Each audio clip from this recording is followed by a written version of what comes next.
Hi guys, welcome to my channel, Trinity Faye Tarot here. So, today's video is going to be a video response. So those of you that are new to my channel, if you stay tuned, I always have videos about tarot, always. Sometimes I'll throw something in there like an all-natural healing or a cleansing, showing you how to cleanse yourself or whatnot. But anyway, let me get to the video response here. So, I subscribe to a channel called Amethyst Ascension. I love her. She's one of my favorites. Rochelle. So she did a video response to Lady Knight of Avalon called #ShoppingForTarot. Now, the reason I loved this hashtag is it's 10 questions for a tarot reader, and I love to hear other tarot readers' responses. I love watching you guys' videos and hearing everybody's different reply or response to how they took to tarot and what they love about tarot. It's just fascinating to me. I love it. So I'm going to give you my take on it, okay? So there's 10 questions here. And as I said, it's a video response. I got it off Amethyst Ascension's page, but she did it to Lady Knight of Avalon. So here we go. First question. What was the last tarot deck you bought and why?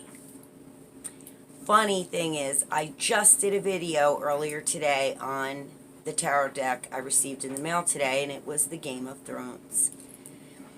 And the reason I bought the deck is because it kept showing itself to me.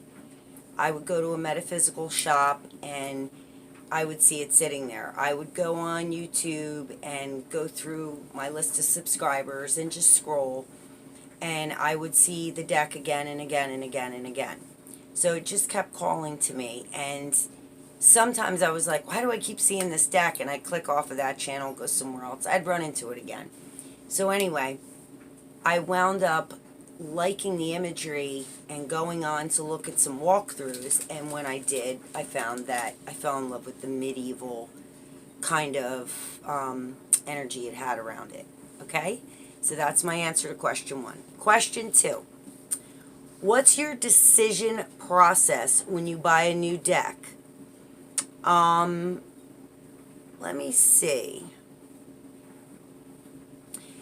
I would say my decision process of buying a deck, sometimes I'll scroll, like say on Amazon, let's just use that for an example, and I go on more than one, but let's say I go on there, I'll throw some decks in my cart that I saw that I really liked.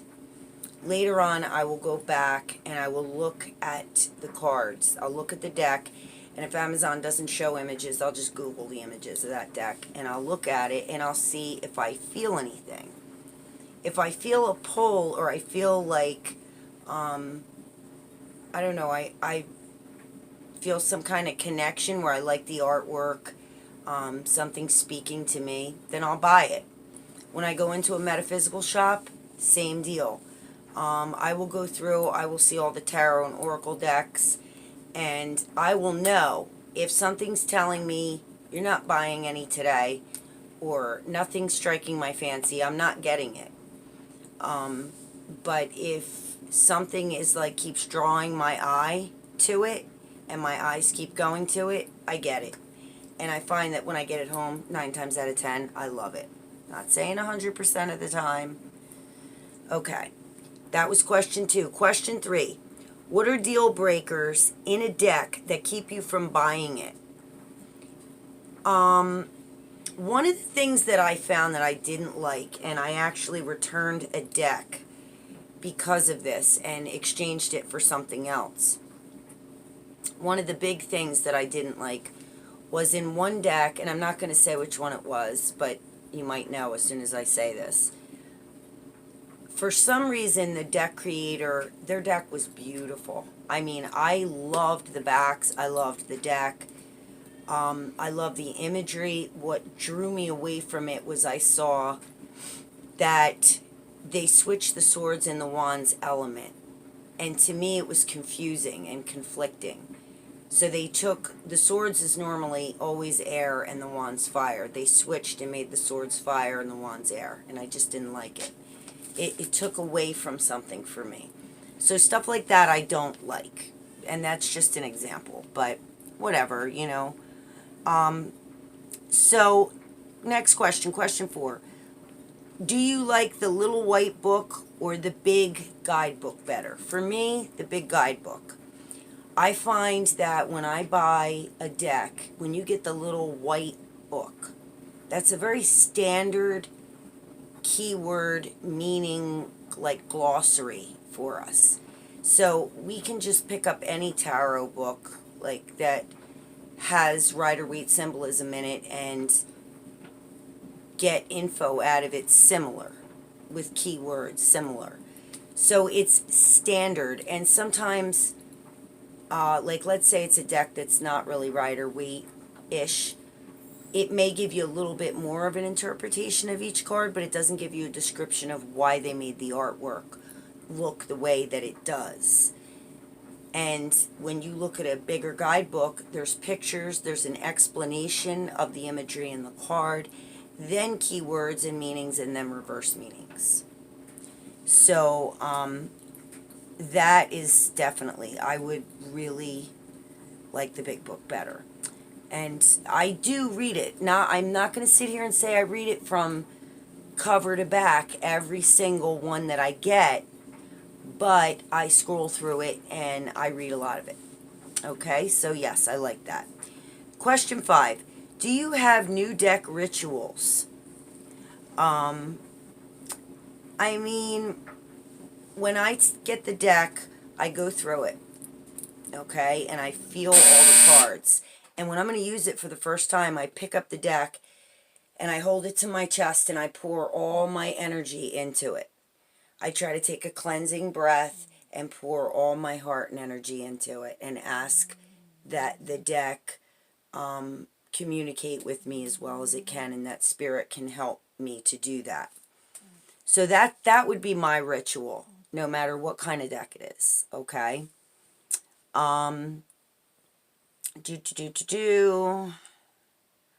Okay, question 6. Have you ever been disappointed after getting a deck because it looked or felt different than expected? Of course I have. I don't know a single tarot reader that hasn't. Except for maybe one. She sticks with one specific deck that she's had for like 25 years and refuses to change. But with me, I will buy a deck, and that's the downside. Whether you go on Amazon or wherever you buy your tarot decks, Metaphysical Shop, whatever, 9 times out of 10 you can't touch them, feel them, look at the card, feel the card stock. Like, a lot of tarot stores do not offer sample cards or anything like that. So that is a downside for me. So when I get the deck home and I open it up, or, I mean, yes, you can send things back and you can take things back and get refunds, but I really don't like to do that. So a lot of times I'll just keep it, and then I'll either wind up gifting it or trading it or something to that effect. But yes, to answer the question, yes, I've been disappointed. Number 7, do you interview new decks? I can only think that you mean by interview, do I ask questions of the deck and then throw down the cards and see what my answers are? Absolutely, absolutely. I mean, when I go to break in a deck, I'm going to sit there and shuffle it and shuffle it and shuffle it and look at it and shuffle it. And I'm going to ask questions and throw cards for myself. And maybe for a family member or friend. So yes, absolutely. Question 8. Do you buy decks for a specific purpose and then only use it for that?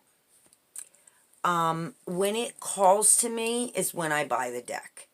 And there are a lot of decks that I've seen on the internet that I think are gorgeous. I wish I could create a tarot deck, and maybe someday I will, but I'm not ready for that right now. I appreciate other deck creators' artistic abilities, and it takes, I think, so much effort, and some people it takes years, months. Some people are quick, they can do it quicker. Excuse me. But they really pour their heart into these decks. So that's why I don't like to say anything bad. Just because there's something that I don't like about it doesn't mean that the rest of the world can't like it or use it and have a perfectly fine time with it. So I think to each his own, but you know, I just buy it when it calls to me, and I'll know that I'll be using it for someone or something, and maybe even myself. Okay, back to the questions. Question 9. Do you differentiate between decks you buy for yourself and for other people? That kind of goes into the one I just sort of just answered. I don't buy them for a specific reason. Like say, okay, I see there's 2 tarot decks here in this store. I like them both. I'm going to buy one to read only for me and one to read only for clients. No, I don't do that. If it calls to me, there's a reason, I buy it, and then I find out what the reason is as I'm using it and loving it. They're all my family, my tarot decks. I love them, love them, love them. I'll take 4, 5, 6 out at a time and sit there and play with them and look at them and appreciate them. Okay, question 10. Final question, guys. What is one thing you wish deck creators would do more of, or stop doing? Okay, so first of all, the flimsy flip boxes have got to go. I mean, if I could give advice for a deck creator, or I think it's the publishing company that decides how it's packaged, but I don't know. I've never created a tarot deck, and I could be wrong. But the flimsy flip boxes, they really don't protect those tarot cards. I mean, the plastic doesn't provide it a lot of protection inside of that box. So, like the Game of Thrones one I just got, nice, sturdy box, good packaging inside for the little book and that. Because if you're a deck creator or a publishing company and you're watching this right now, think about how precious tarot cards are to us. You will always, if you go across YouTube, you will see YouTube tarot readers that on their channels are discussing a deck that they totally love, but they're unhappy with the packaging. It's a big deal because you wind up seeing lines in your cards that could be distracting, little dents or little chips, and it will pull your eye right to it. I've had it happen to me, and I've had to send decks back. So, yes, that is one thing that I would say I don't like. That if they could do away with something, it would be that. I'm also not crazy about when you open a box and there's 2, the deck is split in half and there's 2 in there. That is a pain in the ass. It's just, I don't know. I like it better with the deck there and the book on top. The deck is, the plastic goes all the way around it, or the velvet. The deck's in plastic. It fits in there tightly. The book's holding it down. And if anything's going to take a beating, it's going to be that nice hardcover box. So that's what I would say, and that's all I would say, because it does take a lot of energy and effort to create tarot decks, and I don't want to tear anything up about people. I'm just saying there's certain things that if I could do away with, sure. But anyway, guys, hope you like my witchy hat. I decided I would wear my Halloween shirt and my witchy hat for Samhain, and I would answer the video response shopping for tarot. So, hopefully a bunch of you get to see this video. Happy Halloween and / Samhain, however you celebrate your holiday. It's coming up on us really, really quick. And I'm liking these video response videos, and I'm excited and can't wait to see what everybody else's answers were. Okay, guys, you have a great night and a great holiday. If you like my video, hit the like and subscribe, and maybe even the share button, and this will get seen by more people. All right, guys, love you.